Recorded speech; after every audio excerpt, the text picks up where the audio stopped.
welcome to ConTinual, the convention that never ends. With me today is award-winning author of the Earth Singer Chronicles, the Bliss Wars, the Cupid Guild, the Eternal Flame series, and coming in August, The Monsters We Defy. Leslye Penelope. Welcome, Leslye. Thank you so much for having me. We're so glad you could join us. You started writing when you were really young. Did you know back then that it would become your career?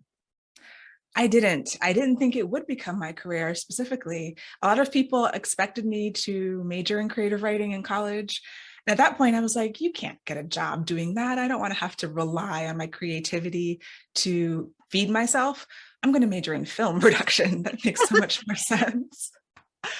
But yeah, it was always going to be a hobby. It was sort of a dream that I didn't even really believe I would write books that would be on bookshelves in stores. It seemed very lofty and like it was a thing that other people did, but not super realistic for me. So what drove you to film though? I mean, you say it sounds like a better occupational opportunity, but I have friends who were in the film business and they're going, oh God, no, don't do this. Don't do this. What made you think that would actually feed you better? You know, at 17, I don't know that we're really doing like firing on all cylinders, but I wanted to be creative. I still wanted to write. I had done some video editing, in high school, and it was honestly a choice between majoring in communications and engineering for computer science, because I had an interest in both of them at a young age. And the deciding factor was I got a scholarship from the School of Communications at Howard University. So it's like, oh, majoring in communications, and then film seemed like the best option there. So yeah, it wasn't, majoring in film versus creative writing isn't that much more practical. Although, I did work in DC for PR companies and doing, editing for like commercials and political ads and things like that. So in some ways you can apply it more practically than what I thought was creative writing. Mm-hmm. More in the commercial advertising thing, because a lot of the folks I've talked to who've gotten a lot of work, it does seem to be in the commercial or the ad area.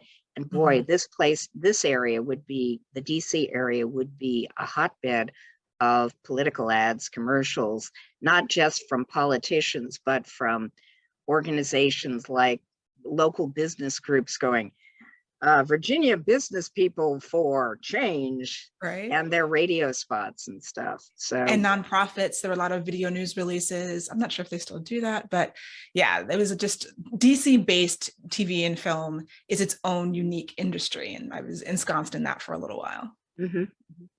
How does that relate to your pen name? Leslye Penelope, I understand, is based on your first name, your first initial, and your middle name. Right. And what made you choose to go that direction with that? Well, my first name is Leslye, and it's spelled unusually, Leslye, and no one has ever been able to spell it. So my first thinking and this was, even before I was going to write, it was my nom de plume for being a filmmaker. Mm-hmm. And I was just like, well, no one can ever spell it. And it's the early days of the internet. People will be searching for me. They're going to spell it wrong. And that same thinking was kind of when I got into writing. So I was just like, I'll do an initial. It wasn't to hide my gender in any way. It was just really kind of a practical concern. Mm-hmm. Now, interestingly enough, now I'm publishing as Leslye Penelope for the new book, The Monsters We Defy. Oh, okay. But yeah, all of my romance space, like fantasy romance and paranormal romance, is under Leslye Penelope. And I liked the way it sounded. It is my name. I wouldn't have to, take a completely different name like a lot of authors do, because I wasn't so sure how I would feel responding to a totally different name in real life situations. So that was it all. Okay. Could you tell us a little bit about how you got from communications and multimedia to writing your first completed novel, The Song of Blood and Stone? Could you tell us a little bit about that journey? Sure. So yeah, growing up, I had always written, and I did it as an adult, but it wasn't with an eye towards publication until I got married. And I was living in Maryland. My husband had to do his residency in Virginia. So, and I was also self-employed. So I moved to a new place, Norfolk, Virginia, and I didn't know anyone. I still worked from home. I'm extremely introverted and shy. And so it was really difficult to get out there and meet people. But I came across a flyer for a writer center in Norfolk. It's called the Muse Writer Center. And I had been writing poetry and short stories in my journals, but I was like, oh, I can take some writing classes and continue the writing and also have an opportunity to meet people and create a social life. And that was the impetus. So I started taking classes at this writer center and meeting people. And eventually I got into a ongoing workshop with kind of the same core group of people.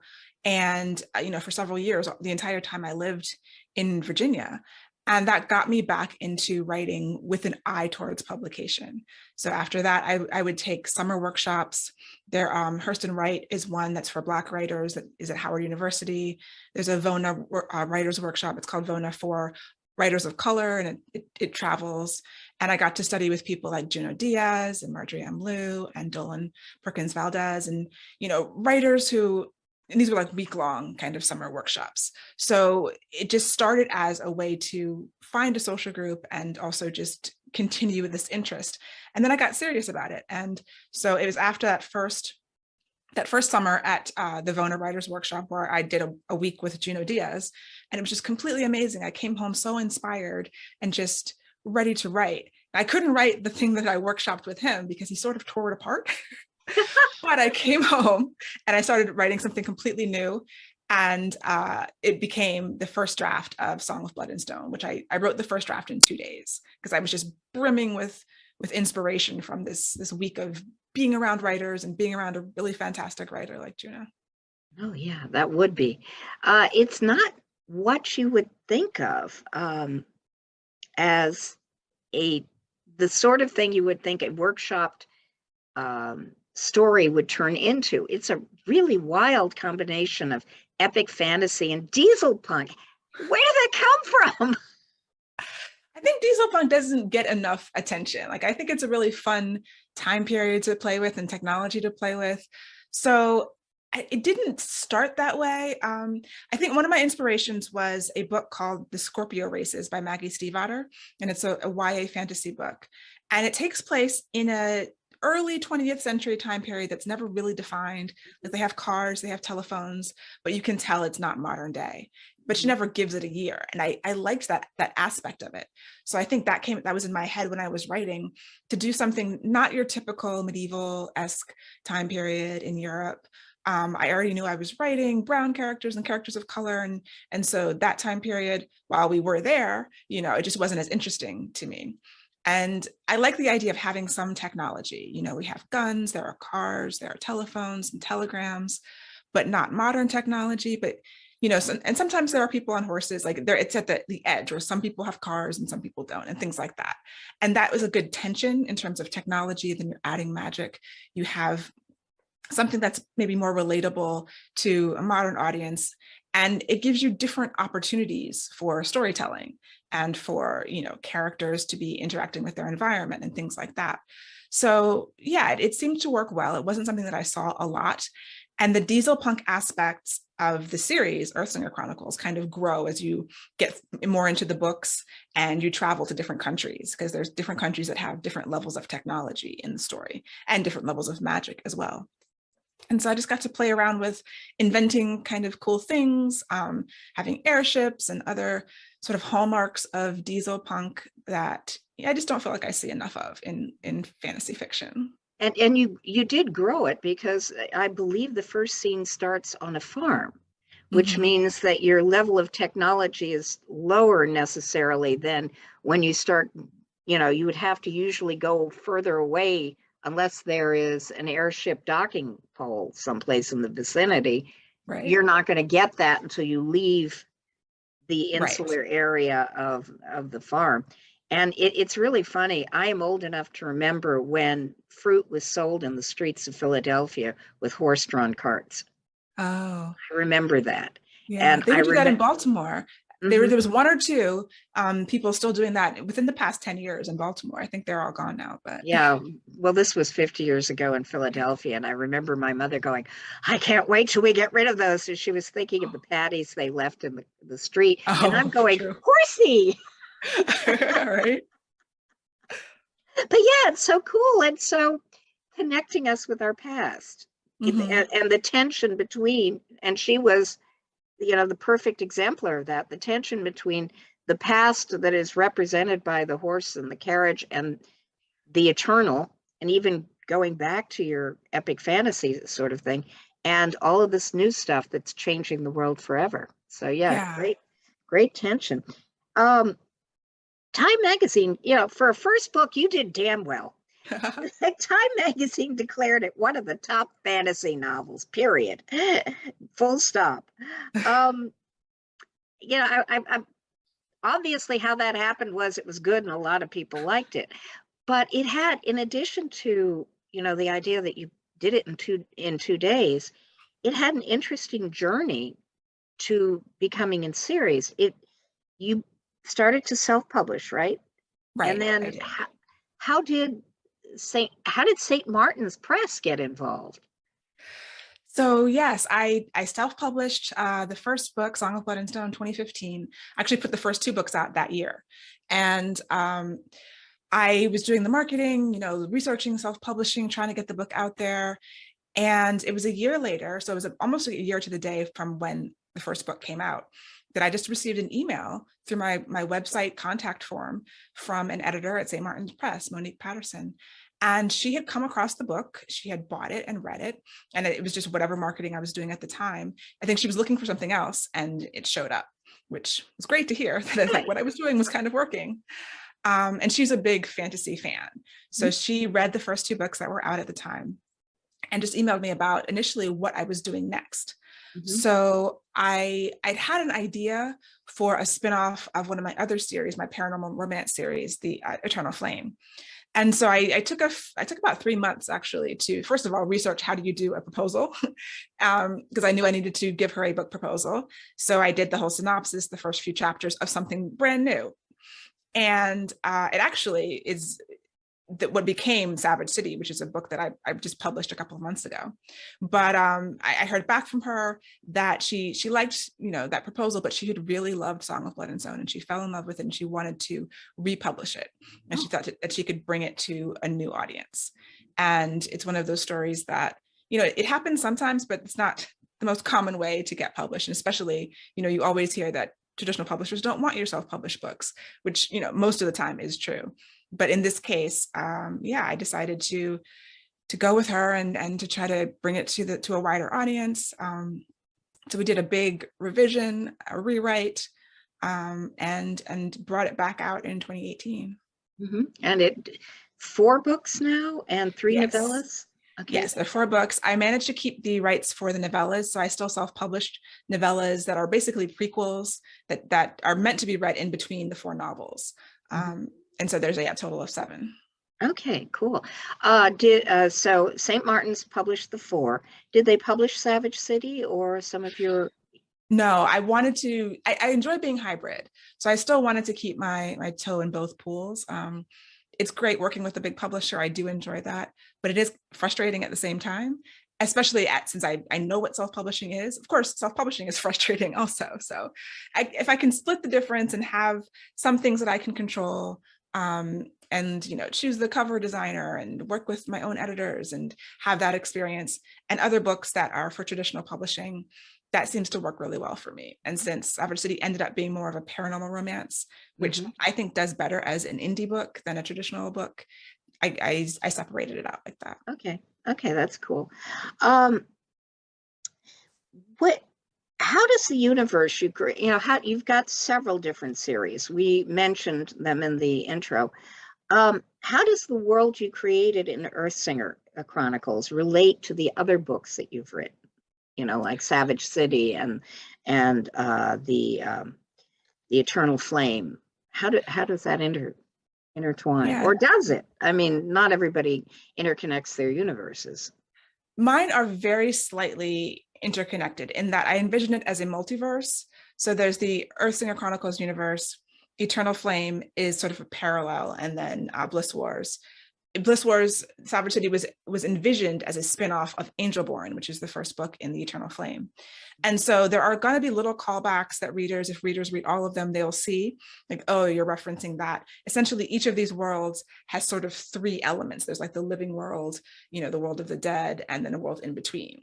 And they have different names, but you see that concept coming back in each of these sort of worlds. And then there are types of characters like the angels.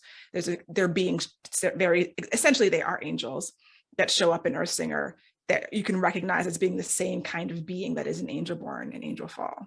Mm-hmm. So in that way, they connect and people can see those threads, but there's nothing very overt. I've had different plans for different books of more of an overt kind of crossover, but at this point in time, they're not published. Mm-hmm. Yeah. And in the midst of all this, with these connections and the fantasy universes, the Cupid Guild seems to be a bit of an outlier. Mm-hmm. It seems a bit more frothy. Yes, you deal with some serious issues, and let's face it, the interconnection between humans is the most serious issue there is, whether you postulate it in terms of romance or you postulate it in terms of conflict, as in epic fantasy. But it still has a different vibe. Okay. Was that an intentional palate cleanser, or did the characters just wake you up one morning and say, hey, I want to do Cinderella right? I don't know if it was intentional. I think in some ways, whenever I'm not doing epic fantasy, anything contemporary is very much an intentional palate cleanser. So the Angel books they're basically contemporary, and it was like, I'm very exhausted from building this vast fantasy world, the second world. I need to do something in San Francisco, in Baltimore, and those Cupid Guild stories started out as I wrote them for a magazine called Heart's Kiss, which is by the team that does Galaxy's Edge magazine. And it was sort of a romance themed magazine that they had out for a little while. And I had started writing the first one years ago, and it was one of those things that was sitting on my hard drive. And then I kind of came back to it. So in that way, yeah, it was so short that I didn't feel like I had the space to tackle the weightier issues like refugee crisis or anything, but they're kind of more weighty personal issues. There's, touching on domestic abuse and, infertility and things like that, things that interest me that I think that real people are going through, but they're also going to fall in love. And it's just a hint of the paranormal. So yeah, anytime I can stay in our world and just add little like pixie dust onto it, then it's a nice diversion from the bigger, more brain taxing worlds that I build. This was not something we discussed, but what is your world building process? Does the world come to you fully formed, or do you find yourself with characters and go, what kind of world would they inhabit? And then build the reality out from there? The worlds never come fully formed. Sometimes they will come. I tend to do character and world, going back and forth. So for example, Earthsinger Chronicles, that those 2 days I was writing that first draft, it was just story. I saw, an image of Jasminda, the main character, holding a shotgun. And that's kind of one of the reasons why I was like, oh, well, shotguns have to exist. Or, as a group of strangers came towards her home. And that was the first thing I started writing. And then things happened, but it was really in revision that the world became what it was. And so I'll have a spark of an idea, and sometimes it will be mostly it's a character idea. And then as I'm figuring that out and fleshing that out, the world reveals itself to me. And so I go back and forth between figuring out who the character is and what they're doing and what they want, and then how does the world support that or conflict with that. And so I'm constantly building world and character and story all at the same time in a kind of a seesaw. Mm-hmm. Even in your contemporaries, because we choose what elements of the world we use. Mm-hmm. Yeah, your all of your stories, all of your fiction tends to address big issues, even if it's in a lighter vein with a lot of romance there. racism, xenophobia, civil unrest, plight of refugees, infertility, all of these things. What, are there particular themes and concerns that keep drawing you back? Or is it more, again, related to the characters, that this is the character, this is the situation they are in, and, it rises out of that because they're people? Yeah, it really is the latter, because I didn't intend to write about xenophobia and refugee crisis. Honestly, that first draft of Song of Blood and Stone, the refugees just showed up at the end, and I'm like, oh, what's that about? And during revision, it sort of became more clear. So I'm writing about characters going through their struggle, but they're in a world, and the only world that I know is this one, and this one has all of the problems that it has. And so it's kind of just natural for me to fold in some of those issues, and how are these characters going to deal with it in the midst of having an adventure. It's not trying to be preachy or have necessarily a point of view, although I'm sure my point of view comes through.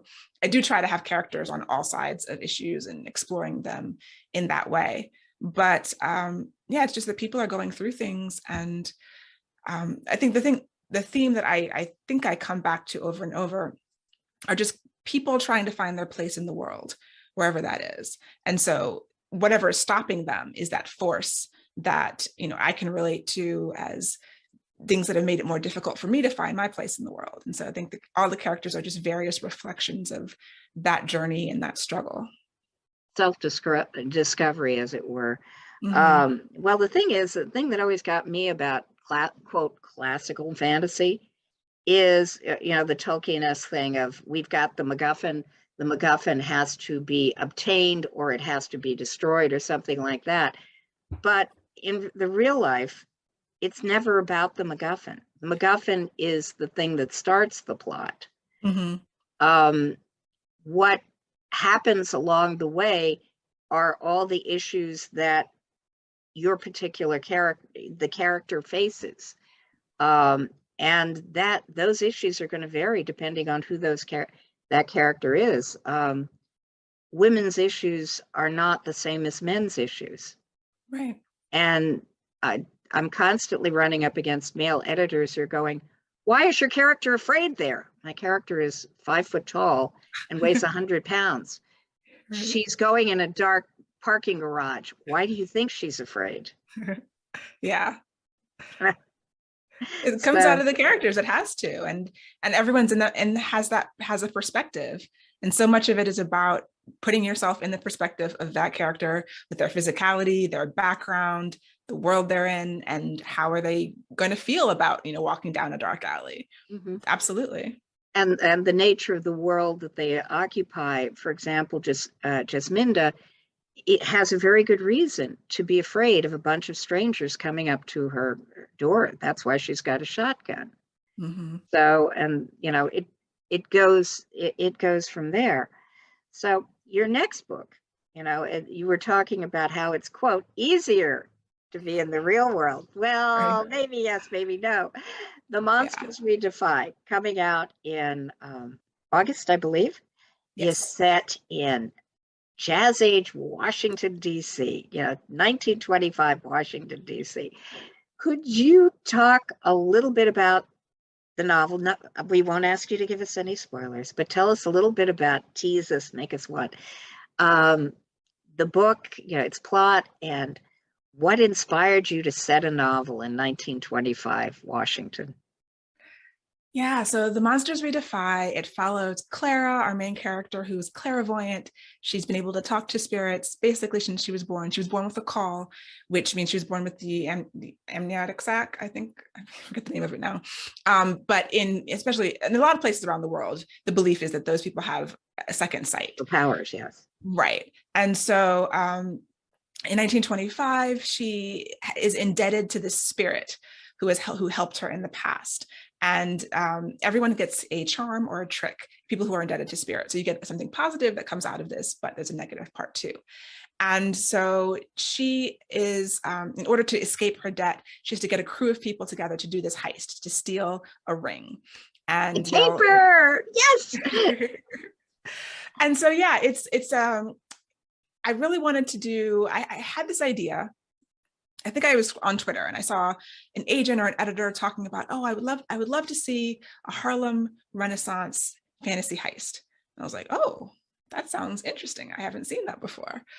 And initially that was the idea. And I was like, And this was 2020 when I was thinking about this. So I wanted to do something, I just finished Requiem of Silence, the last Earthsinger Chronicles. And this seemed like something very different, but something that I could do. But researching Harlem, we were in the beginning of 2020. So the current unpleasantness. The current unpleasantness, exactly. The ongoing unpleasantness. So travel wasn't an option. And everything is about Harlem Renaissance, like about Harlem. Like there's so many books that take place in New York. And I was like, as I was doing research about Harlem Renaissance figures, DC kept coming up because a lot of people were from DC. A lot of people came to DC for various reasons. And I was researching Black Broadway, which U Street in DC, U Street Northwest was called Black Broadway in the early part of the 20th century because there were so many nightclubs and there's so many musicians that came through there. And I had gone to Howard University. I spent a lot of time on U Street. And so I was like, I want a DC story. My mother's family is from DC. I grew up in Maryland for most of my life. And so it was just, DC felt like something that was, I didn't see as many books in that time period set in DC also. But also I just wanted to talk about where my mom grew up, where my grandparents lived, and during that time at a place that I was very familiar with. So that's why there's so much wonderful like cultural history from DC that doesn't get enough of a spotlight. And then the main character came out of the additional research that I was doing, because I honestly wasn't aware that DC had its own riots in Red Summer in 1919. As race riots were taking place all over the country, there was 3 or 4 days of violence in the district. And my main character, Clara, is actually a real life person based on a real life person who was involved in the 1919 riots. She was 17 years old, and these police officers came into her house and shot her in her bedroom. And once I read that, I was thinking of Breonna Taylor. Yeah. And her story was very different though. She shot back at the police officers and she actually killed one, and she was in jail for over a year. And then she was released. And so that became the basis of, okay, 6-7 years later, after this happened to this woman, what is her life like? Mm-hmm. That is her backstory. Like I knew I didn't want to write about that situation, but using that as the springboard for this character. And, what is DC like after these riots? How is it in the 1920s with the height of the Ku Klux Klan? But DC had a thriving Black community that was very self-sufficient. So it's not about racial violence, but it takes place in a world in which that is a reality. But the conflicts of the book aren't about racism and that kind of violence. It's really self-contained. And it's just a heist story. It's a heist story about Black people who have powers, who are living in this thriving Black community and trying to save it and trying to preserve it. Yeah, Washington, D.C. has been very interesting from an early standpoint. I did something once looking at D.C. in the War of 1812 period. And even then, it had a thriving Black community that only got stronger in the wake of the Civil War. I was not aware, however, about the race riots of 1919. And how did this woman? I mean, anybody, any woman who shoots back at a cop any point in time in history, how did she get out in a year? It was an amazing, she was 17, so she was basically a child, and she had been in jail. What happened was the judge in her original trial did not allow her to plead self-defense. So she wasn't allowed to say that she was afraid for her life when these cops came in shooting at her. And so she filed an appeal, and the original judge was on his deathbed, essentially regretted not allowing her to plead self-defense and told one of his colleagues, who was her next judge. And that judge allowed her to plead self-defense. And then the district attorney realized he was not going to get another conviction. So dropped the charges basically. And she was allowed to go free after a year and a half in prison. So deathbed conversion, because this is definitely a conversion here, actually happens. It happens in real life. You know, truth is stranger than fiction sometimes, right? It sure as heck. And did you get into the whole wild weirdness of prohibition in DC where Congress had Yes. its own dedicated bootleggers? Prohibition, yeah, there are definitely, there's speakeasies in the novel, there's the gangsters, there's sort of bootlegger wars happening in context, and that complicates their mission of the heist. Absolutely. Oh, I can't. I am so pumped for this book. I can't wait for it. Okay. Thank you. With all this going on in your writing life, what prompted you to start a pod? I mean, you're writing books. How many books have you written since 2015? 20? Not quite. But you know, including novellas, I'd have to count at least 14 or something. Yeah. I mean, and short stories, Right. three blank walk into a blank, three travelers walk into a blank, and all the other short stories and stuff. Yeah. What prompted you to say, oh, I have 15 minutes between 2 and 4 in the morning. I'm going to start a podcast detailing my journey as a traditionally published and indie author. How? Why? Well, it is a solo podcast, so that is a saving grace. I don't have to schedule interviews with other people. I can just sort of slide it in whenever I have the time to record. But when I first started writing, I was trying to blog, and I was doing like monthly recaps and then yearly recaps, and then the blogging fell off. And at one point, I started like a personal video log, a video journal, just so I could remember what was happening. Like I have a terrible memory. And so I wanted to be able to look back and have some sort of record of what I was doing and what I was thinking about as I was, you know, just career stuff. And there were some other podcasts that were inspiring to me. I listened to The Creative Pen with Joanna Penn. And although hers is an interview show, at the beginning of each episode, she does a personal update. And then there's people like Jeffy Kennedy, who has a personal, like a solo podcast almost every day, 4 days a week. And I would listen to that. And I'm always interested in author's process and the behind the scenes. So I was like, well, I could do that once a week. I had the microphone because I do a lot of tutorials for my day job doing websites. And so I just decided to give it a shot. I would record, you know, short episodes, 20-ish minutes, just what happened that week. Exactly what I would do if I was blogging. Just do it as an audio, you know, and video, actually record video. It's on YouTube too, just because it was faster for me to write a blog post. Is much slower. So yeah, I enjoyed doing it. I enjoyed kind of keeping track of what's happening and just sharing the things that I'm going through, the ups and the downs. So you got a day job too? I am feeling really overwhelmed here. Well, I'm self-employed, and that helps a lot.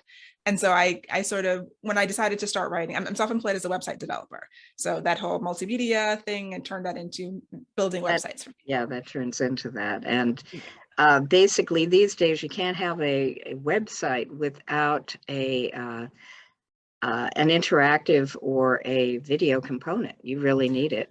Right. You know? Yeah. Even if you are just doing essentially what used to be a book trailer now is a book talk, you still have to have motion and action and some form of video in there. So yeah, I can see where they all intertwine. And I'm sure that sooner or later your day job's going to inspire a whole new contemporary world. But you know, it's not just the podcast. You've developed coursework and courses, little seminars. Those are on your website, and resources for reader. And you're also writing a column for Galaxy's Edge, which is part of the Arc Manor publishing. I don't know if you could call it an empire, but certainly a duchy. That included Heart's Kiss. Yes. So how did you get involved with Arc Manor and wind up writing a writing column for Galaxy's Edge? And what are you trying to do with the column? I got involved. I was on a panel at Capclave, the first Capclave I ever went to, with Leslye Robin. And two Leslies united. We started talking online. Two Leslies with weird spellings. Exactly. Yes. Even better. And so when she was the editor the co-editor of Heart's Kiss, and I would see her at romance, because I'd go to romance conferences and sci-fi fantasy conferences.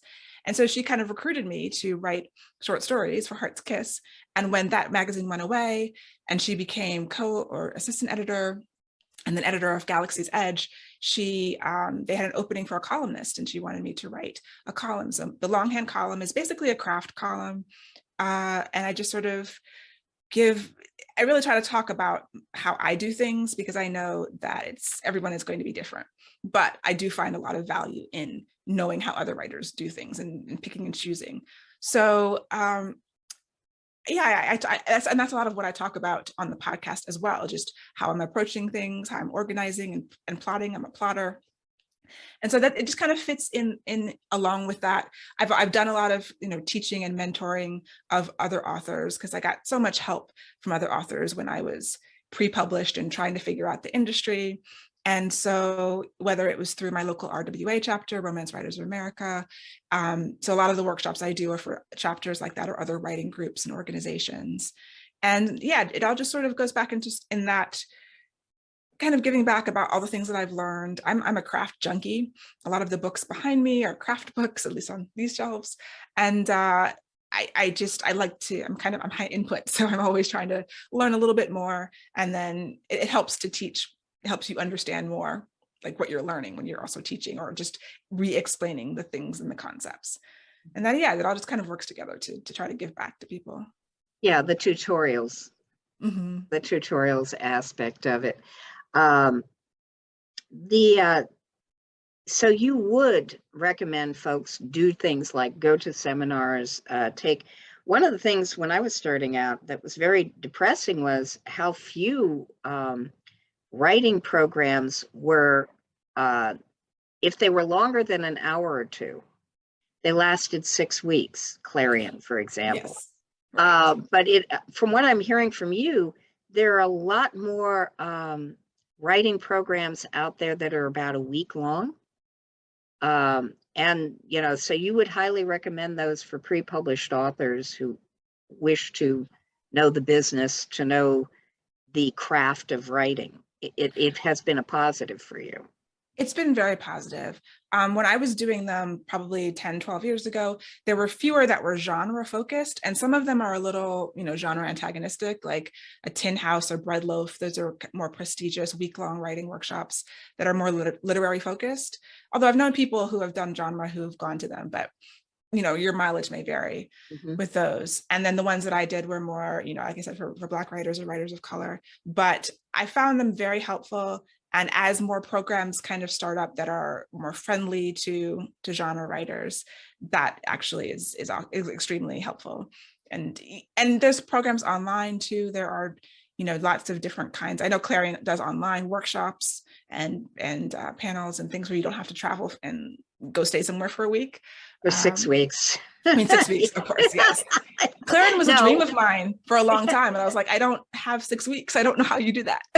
Exactly. That's why I'm saying week-long writers workshops seem like the best of both worlds. You don't lose your job for taking 6 weeks off, right. But by the same token, you get an in-depth plunge for more than a day or two, Right. that the days can build on each other. It seems like a really good thing to me. Speaking of writing advice, I'm going to depart a little bit here from what we discussed, but you mentioned your wall of books behind you, craft books. So I would like to know what was the best and worst pieces of writing advice that you ever received, but I'd also like to know if there are any particular craft books that were particularly helpful for you in your journey to becoming a published author. So if you could give us those. Well, the best writing advice I've ever received was definitely to do it first.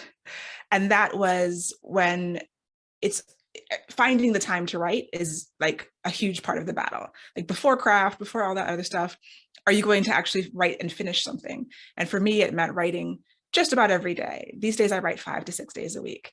And so I was in a workshop. It was more like a weekend workshop. But do it first. So I started getting up earlier. I started, I was cutting off television shows so I'd have more time. And then I was waking up at 6 a.m. or 5:30 to write before work. And that was absolutely the game changer for me in terms of just being able to finish novels and finish books. I don't know if I've had like worst advice, but I think anything that seems like this is the way is the worst advice, because we're all so different. We all process things differently. Our methods are going to be different. And there are people who are out there saying, you must do this. This is the only way it works. And that's never true. So like take anything like that with a grain of salt. And then as far as writing books, two of my favorites that I recommend over and over again, Save the Cat, which helped me with structure, because people are in writers' workshops a lot where you're kind of doing a chapter at a time or, small pieces and getting feedback. And I did that for years, but that didn't help me plot a book. It didn't help me figure out how to structure a book.